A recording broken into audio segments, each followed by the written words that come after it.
जय श्री राम। आइए चलते हैं हम आपको फिर प्रभु श्री राम के रामचरितमानस की कथा अयोध्या कांड में, जिसको सुनने और पढ़ने मात्र से ही हमारा आपका देश संसार का कल्याण हो जाएगा।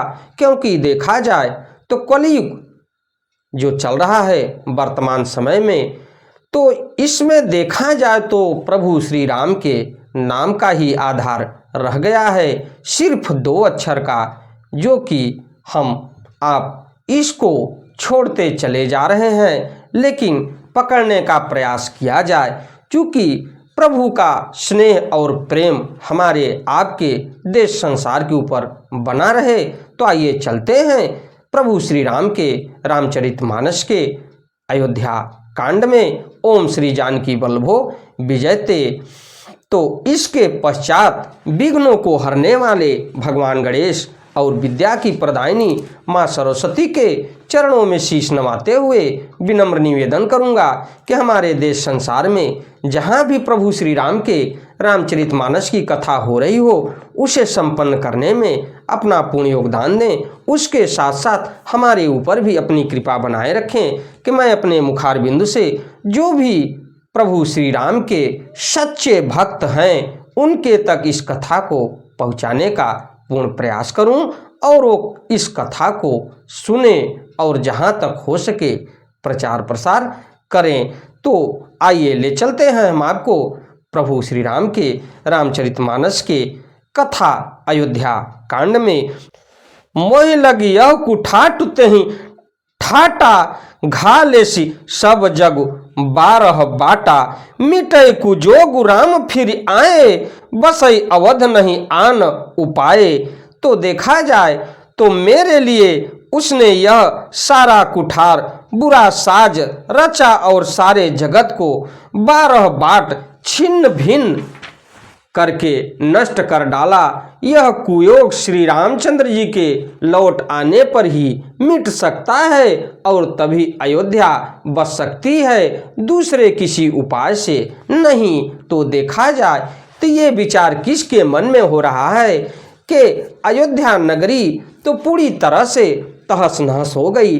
प्रभु श्री राम के सिर्फ निकलने के बाद ही 14 वर्ष के वनवास के दौरान तो ये मन में नाना प्रकार के विचार आ रहे हैं। भया भरत वचन सुनि मुनि सुख पाई सब ही किन्ह बहु भांति बड़ाई तात करहु जन सोच विशेषी सब दुख मिटी है राम पग देखी। भरत जी के वचन सुनकर मुनि ने सुख पाया और सभी ने उनकी बात बहुत प्रकार से बड़ाई की। मुनि ने कहा, हे तात अधिक सोच मत करो, श्री रामचंद्र जी के चरणों का दर्शन करते ही सारा दुख मिट जाएगा।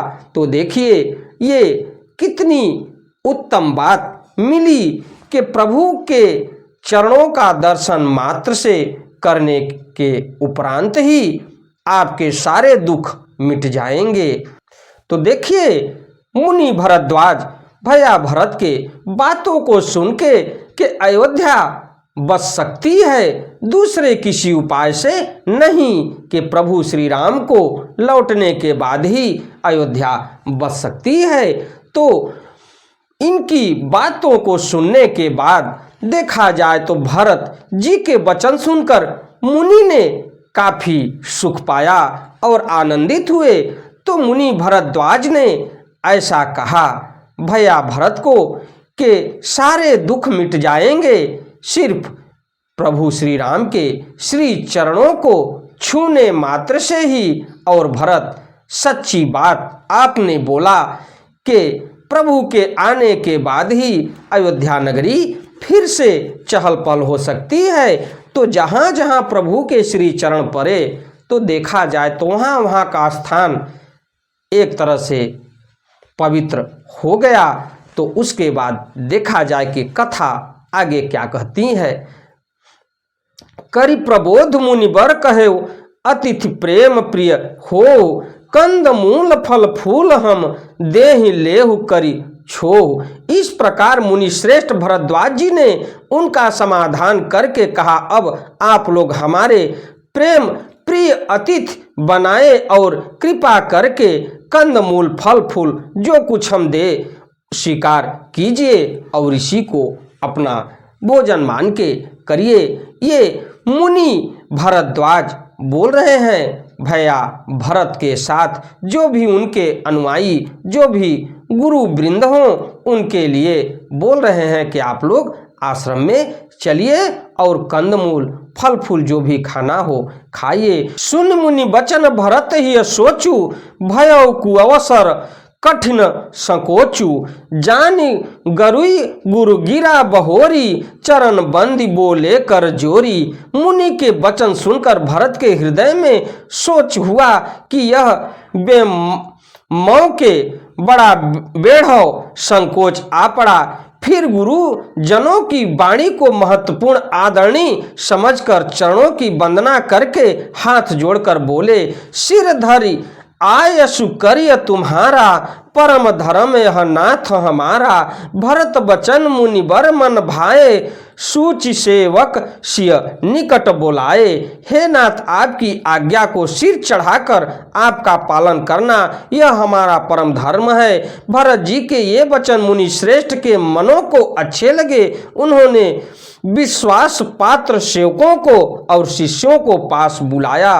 मुनि भरद्वाज ने चाहिए किन्ह भरत पहुनाई कंद मूल फल आनहु जाई। भले ही नाथ के ही तीन सिर नाये प्रमुदित निज निज काज सिधाए। और कहा कि भरत की पहुनई करनी चाहिए जाकर कंदमूल और फल लाओ। उन्होंने हे नाथ बहुत अच्छा कहकर सिर नवाया और तो वे बड़े आनंदित होकर अपने अपने कामों को चल दिए। तो देखा जाए तो जैसे कहा जाता है कि इनके आज्ञा का पालन करिए तो उसी हिसाब से प्रभु श्री राम के रामचरितमानस की कथा अयोध्या कांड में मिलता है कि भरत की पहुनई करनी चाहिए। यानी मुनि बोल रहे हैं कि भरत के आज्ञा का पालन हो और आप लोग जाइए और कंदमूल आदि फलों को ले आइए। मुनि सोच पाहुन बड़ नेवता तस पूजा चाहिए जस देवता। सुनि रिधि सिद्धि अनिमा दिक आई आयस होई सो करहि गोसाई।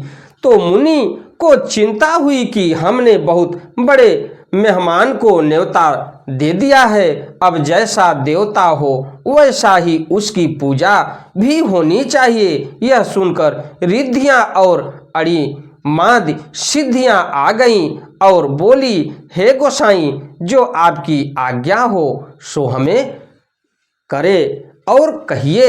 ये भरद्वाज सोच रहे हैं और सोचने के उपरांत रिद्धि सिद्धि और अड़ी मादि सिद्धियां आ गईं और उनके आज्ञाओं का पालन करने के लिए तो देखिए उधर भरत के लिए कितना व्याकुल हैं मुनि भरद्वाज के।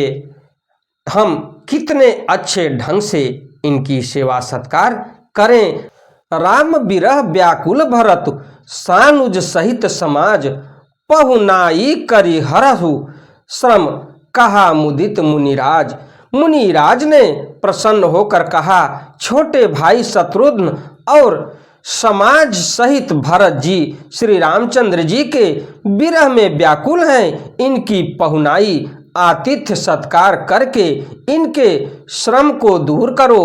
तो ये कौन कह रहा है? ये बोल रहे हैं मुनि भरद्वाज।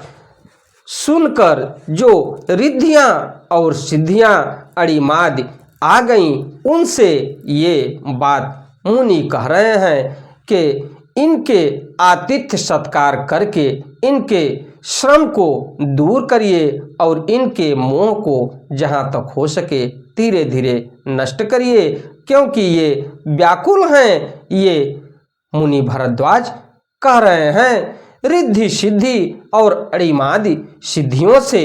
रिद्धि सिद्धि सिर धर मुनि बर बानी बड़ भागिनी आपुहि अनुमानी कहीं परस्पर सिद्धि समुदायी अतुलित अतिथि राम लघु भाई। रिद्धि सिद्धि ने मुनिराज की आज्ञा को सिर चढ़ाकर अपने को बड़भागिनी समझा। सब सिद्धियां आपस में कहने लगी, श्री रामचंद्र जी के छोटे भाई भरत ऐसे अतिथि हैं जिनकी तुलना में कोई नहीं आ सकता। तो देखिए ये रिद्धि सिद्धियां कह रही हैं कि ये प्रभु श्री राम के छोटे भाई हैं जिनकी तुलना में कोई नहीं आ सकता। मुनि पद बंद करिए सोई आजू, होई सुखी सब राजु समाजू। अस कही रचे रुचिर गृह नाना, जय बिलोक बिल खाही विमाना। अतः मुनि के चरणों की वंदना करके आज वही करना चाहिए जिससे सारा राज समाज सुखी हो। ऐसा कहकर उन्होंने बहुत से सुंदर घर बनाए जिन्हें देखकर विमान भी बिलखते हैं और लजा जाते हैं। तो देखिए उनकी आज्ञा पाकर रिद्धि सिद्धि और अड़िमाद सिद्धियां जो भी प्रभु के हिसाब से देखा जाए तो उनकी ही कृपा से और मुनि भरद्वाज के आदेशानुसार उनके झोपड़ी महलों से भी काफी सुंदर तैयार हो गए, जिसको देखने मात्र से ही बनाए गए इंद्र आदि देवता भी बिलखते हैं और लजा जाते हैं। उनको देख के उनके झोपड़ियों को भोग विभूति भूरी भरी राखे, देखत जिन्हें अमर अभिलाषे। दासी दास साजु सब लीने, जोगवत रही मनहि मनुदीन है। उन घरों में बहुत से भोग इंद्रियों के विषय और ऐश्वर्य ठाट बाट का सामान भर कर रख दिया, जिन्हें देखकर देवता भी ललचा गए। दासी दास सब प्रकार की सामग्री लिए हुए मन लगाकर उनके मनों को देखते रहते हैं, अर्थात उनके मन की रुचि के अनुसार करते रहते हैं। सब समाज सज सिद्ध पल माही, जे सुख सुरपुर सपने हु नाही। प्रथम ही बास दिए सब के ही, सुंदर सुखद जथा रुचि जे ही। जो सुख के समान स्वर्ग में भी स्वप्न में भी नहीं है, ऐसे सब समान सिद्धियों ने पल भर में सजा दिए। पहले तो उन्होंने सब किसी को जिसकी जैसी रुचि थी वैसे ही सुंदर सुखदायक निवास स्थान दिए।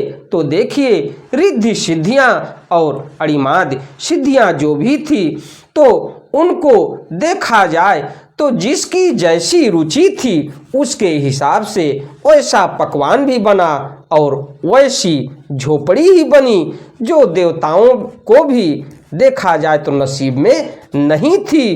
वो देखते देखते देवता भी ललचा रहे हैं इस जगह को, इस स्थान को। बहुरी सपरिजन भरत कहूँ, ऋषि अस आयसु दीन।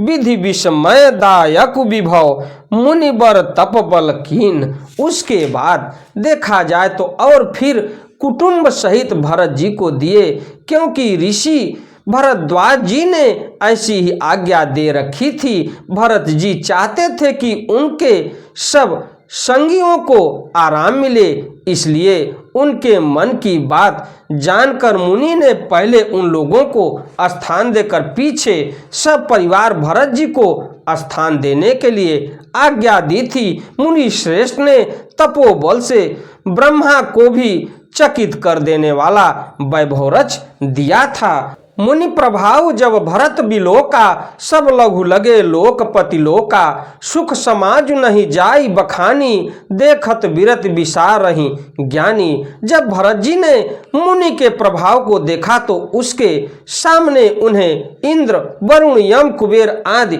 सभी लोकपालों के लोक तुच्छ जान पड़े। सुख की सामग्री का वर्णन नहीं हो सकता, जिससे देखकर ज्ञानी लोग भी वैराग्य भूल जाते हैं। आसन शयन सुबसन बिताना, वन वाटिका विहग मृगनाना सुरभि फूल फल अमीय समाना विमल जलाशय विविध विधाना आसन सेज सुंदर वस्त्र चंदों में वन बगीचे भांति भांति के पक्षी और पशु सुगंधित फूलों और अमृत के समान स्वादिष्ट फल अनेकों प्रकार के तालाब कुएं बावली आदि निर्मल जलाशय आसन पान सूचि अमीय अमी से देख लोग सकु चात जमी से सुर सुर भी सुर तरु सब ही के लख अभिलाषु सुरेश सचीस के तब तथा अमृत के भी अमृत सरीखे पवित्र खान पान के पदार्थ थे जिन्हें देखकर सब लोग स्वयं पुरुषों विरक्त मुनियों की भांति सकुचा रहे हैं। सभी के डेरों में मनोवांछित वस्तु देने वाले कामधेनु और कल्प वृक्ष हैं जिन्हें देखकर इंद्र और इंद्राणी को भी अभिलाषा होती है, उनका भी मन ललचा जाता है। ऋतु बसंत वह त्रिविध बयारी सब कह सुलभ पदार्थ चारी अस्त्रक चंदन वनितादिक भोगा देखी हरस विस्मय बस लोगा। बसंत ऋतु है, शीतल मंद सुगंध तीन प्रकार की हवा बह रही है। सभी को धर्म अर्थ काम और मोक्ष चारों पदार्थ सुलभ हैं। माला चंदन स्त्री आदि भोगों को देखकर सब लोग हर्ष और विषाद के वश हो रहे हैं। हर्ष तो भोग सामग्रियों को और मुनि के तप प्रभाव को देखकर होता है और विषाद इस बात से होता है कि श्री राम के वियोग में नियम व्रत से रहने वाले हम लोग भोग विलास में क्यों आ फंसे, कहीं इनमें आसक्त होकर हमारा मन नियम व्रतों को न त्याग दे। संपत्ति चकई भरतु चक मुनि आयस खेलवार तेहि निशि आश्रम पिंजरा राखे भाभिनु सार। संपत्ति भोग विलास की सामग्री चकवी है और भरत जी चकवा है और मुनि की आज्ञा खेल है। जिसने उस रात को आश्रम रूपी पिंजड़े में दोनों को बंद कर रखा है और ऐसे ही सवेरा हो गया जैसे किसी बहेलिए के द्वारा एक पिंजड़े में रखे जाने पर भी चकवी चकवे का रात को संयोग नहीं होता, वैसे ही भरद्वाज जी की आज्ञा से रात भर भोग सामग्रियों के साथ रहने पर भी भरत जी ने मन से भी उनका स्पर्श तक नहीं किया। इसी के साथ मैं अपनी वाणी को विराम देते हुए अगली कथा में मैं आपसे फिर मिलता हूँ, क्योंकि मास परायण का 19वां विश्राम आ गया है। तो मास परायण के 19वें विश्राम की कथा को लेके मैं आपसे अगली कथा में मिलता हूँ। अगर हमारी कथा हमारी वीडियो आपको अच्छी लगे तो वीडियो को लाइक करिए, शेयर करिए, चैनल को सब्सक्राइब करिए, बेल आइकन दबाना न भूलिए, जिससे हमारी कोई भी महत्वपूर्ण धार्मिक वीडियो आप तक शीघ्र पहुँचे। आपका दिन मंगलमय हो। अगली कथा में मैं आपसे फिर मिलता हूँ। एक बार प्रेम से बोलिए प्रभु श्री राम की जय हो। धन्यवाद।